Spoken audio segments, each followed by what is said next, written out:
Hello friends, कैसे हैं आप सभी लोग। उम्मीद करता हूं अच्छे होंगे। पिछले वीडियो में हम लोगों ने मौर्य साम्राज्य को समाप्त कर लिया था और मौर्य साम्राज्य को समाप्त करके शुंग वंश के विषय में भी हम लोगों ने देख लिया था। शुंग वंश को भी हम लोगों ने समाप्त कर लिया था। आज आगे हम लोग देखते हैं सातवाहन वंश के बारे में।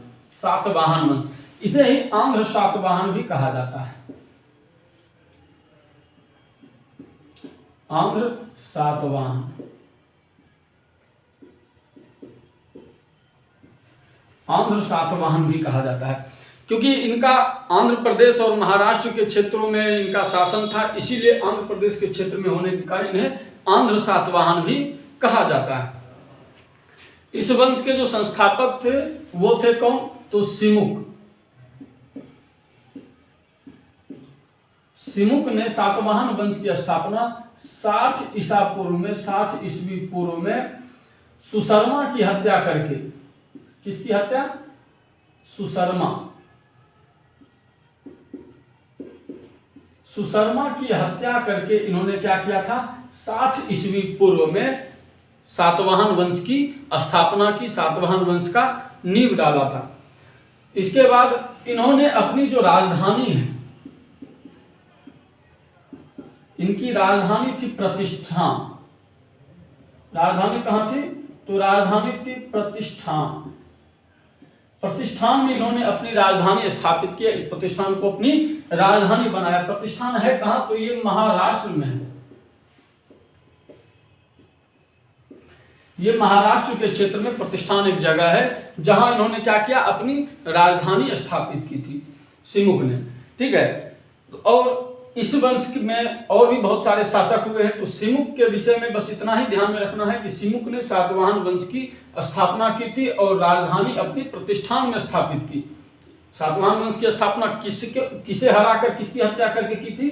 तो सुशर्मा की हत्या करके 60 ईस्वी पूर्व में सातवाहन वंश की स्थापना सिमुक ने की थी और राजधानी अपनी कहां ले गए?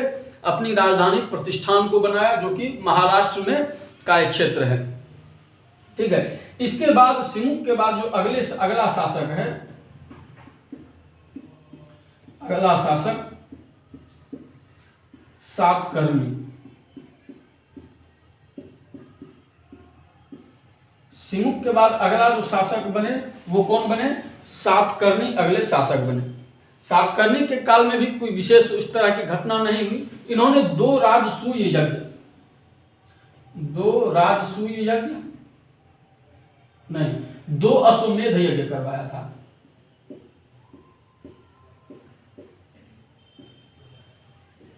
2 अश्वमेध यज्ञ और 1 राजसूय यज्ञ।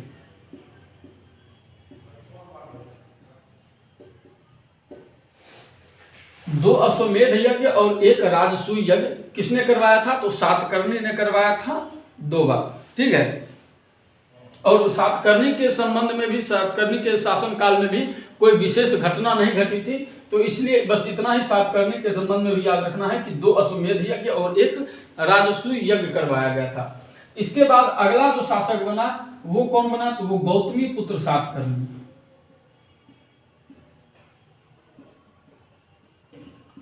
गौतमी पुत्र सातकर्णी। गौतमी पुत्र सातकर्णी के समय में क्या हुआ था? तो इसके समय में गौतमी पुत्र सातकर्णी के समय में क्या हुआ था? नासिक के शक शासक जो थे, शक शासक कौन था उस समय? थे नहपान। शक शासक, शक कौन था? नहपान शासक कौन था? तो नहपान। इसने क्या किया था? तो गौतमी पुत्र सातकर्णी के समय में आक्रमण किया था। कहां? तो सातवाहन वंश के ऊपर, इनके साम्राज्य के ऊपर आक्रमण किया था। किसने?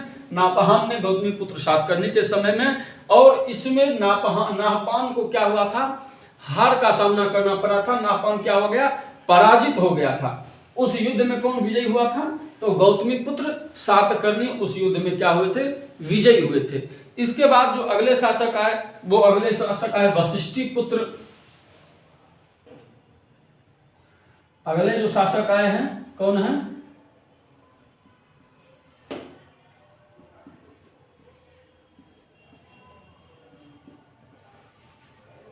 पुल्लुमावी। वशिष्ठिपुत्र पुल्लुमावी। वशिष्ठिपुत्र पुल्लुमावी के शासनकाल में गौतमीपुत्र सातकर्णी के बाद वशिष्ठिपुत्र पुल्लुमावी। पुल्लुमावी के समय में भी क्या हुआ था, तो एक शकों का आक्रमण हुआ था। इसके समय में उज्जैन के शक आक्रमण हुआ था। उस समय शकों के शासक थे। उस शकों का नेतृत्व किया था किसने, तो रुद्रदामन ने।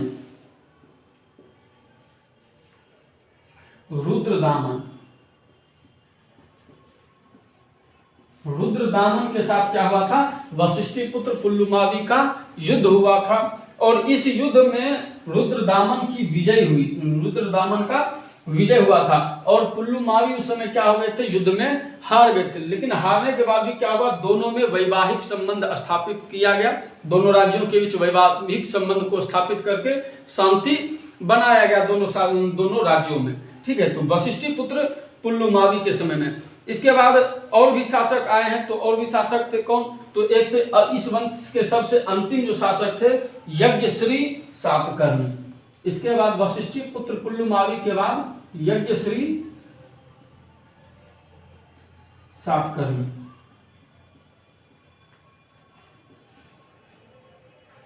अंतिम शासक कौन था, तो यज्ञश्री सातकर्णी इस वंश का अंतिम शासक था। अंतिम शासक कौन था, यज्ञश्री सातकर्णी। सातवाहन वंश के संस्थापक सिमुक 60 ईस्वी में ईस्वी पूर्व में सुशर्मा की हत्या करके स्थापना की, राजधानी प्रतिष्ठान को बनाया। अगले शासक कौन थे, तो सातकर्णी।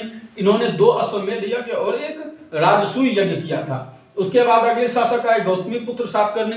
इनके समय में शक आक्रमण हुआ था, जिसमें आक्रमण कौन किया था, नहपान ने आक्रमण किया था, जिसमें नहपान को हार का सामना करना पड़ा था। उसके बाद अगले शासक आए वशिष्ठिपुत्र पुल्लुमावी। इनके समय में भी शक आक्रमण हुआ था रुद्रदामन के नेतृत्व में, जिसमें रुद्रदामन विजयी हुआ था। और दोनों राज्यों के बीच क्या हुआ, वैवाहिक संबंध स्थापित किया गया। और अंतिम शासक कौन है, यज्ञश्री सातकर्णी इस वंश के अंतिम शासक हुए। ठीक है, ये थे इनके शासकों का क्रम, सिमुक सातकर्णी, गौतमीपुत्र सातकर्णी, वशिष्ठिपुत्र पुल्लुमावी और यज्ञश्री सातकर्णी। इसके बाद देखिए इनके दरबार में, इनके समय में, सातवाहन शासकों के समय में 2 साहित्यकार बहुत प्रसिद्ध थे। इनके समय में हाल और गुणाढ्य।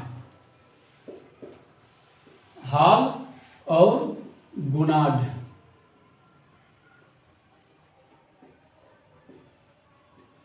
हाल और गुणाढ्य, ये 2 जो है बहुत प्रसिद्ध साहित्यकार थे। हाल ने गाथा सप्तशती और गुणाढ्य ने बृहत कथा। इन्होंने गाथा सप्तशती,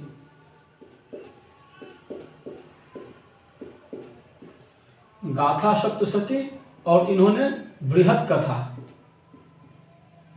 की रचना की थी। कब, तो सातवाहन वंश के समय में। ये दोनों इनके राज दरबार के प्रसिद्ध साहित्यकार हुआ करते थे। इन्होंने क्या किया, सातवाहनों ने सिक्के जो चलाए थे, बहुत सारे सिक्के चलाए थे, सोने के, चांदी के, तांबा का, सभी चीजों के सिक्के चलाए। लेकिन सबसे अधिक मात्रा में इन्होंने शीशे के सिक्के चलाए थे। शीशे के सिक्के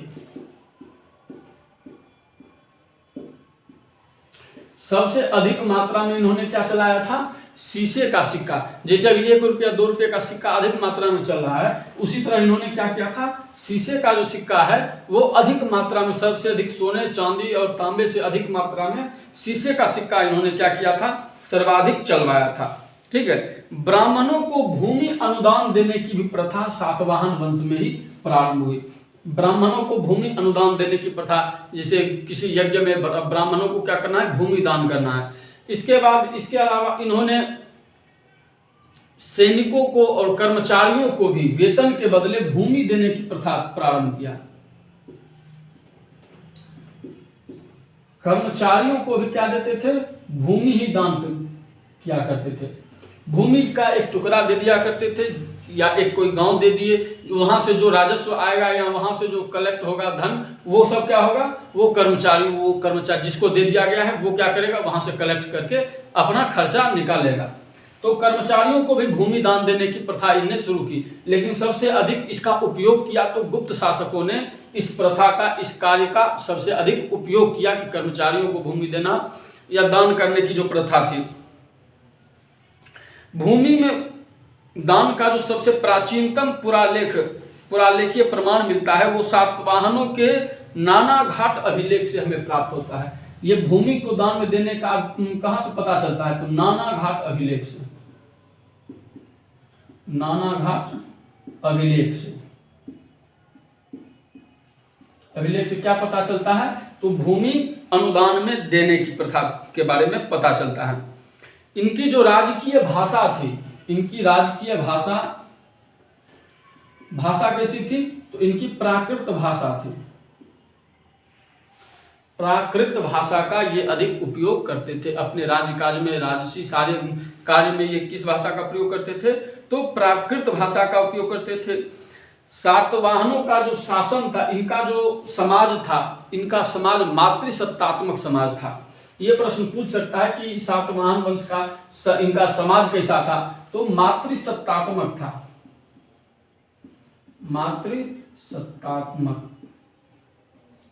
मातृसत्तात्मक इनका समाज था। इसी तरह देख रहे हैं इनके नामों में सातकर्णी, गौतमी पुत्र सातकर्णी, वशिष्ठी पुत्र सातकर्णी, यज्ञश्री सातकर्णी, ये सब अपनी माता का नाम क्या करते थे? अपने नाम के आगे या पीछे उपयोग करते थे। लेकिन राजा बनने की जो परंपरा थी वो पुरुष ही राजा बनेंगे।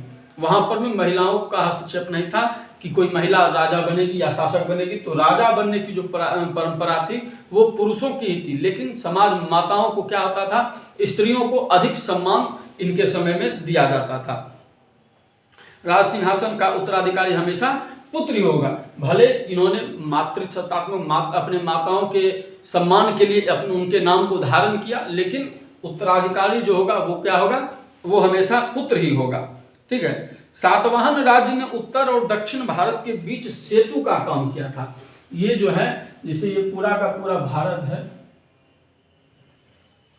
पूरा भारत, यहाँ इनका पूरा यहाँ शासन था, यहाँ शासन था। तो इन्होंने क्या किया? उत्तर भारत और दक्षिण भारत के बीच क्या किया?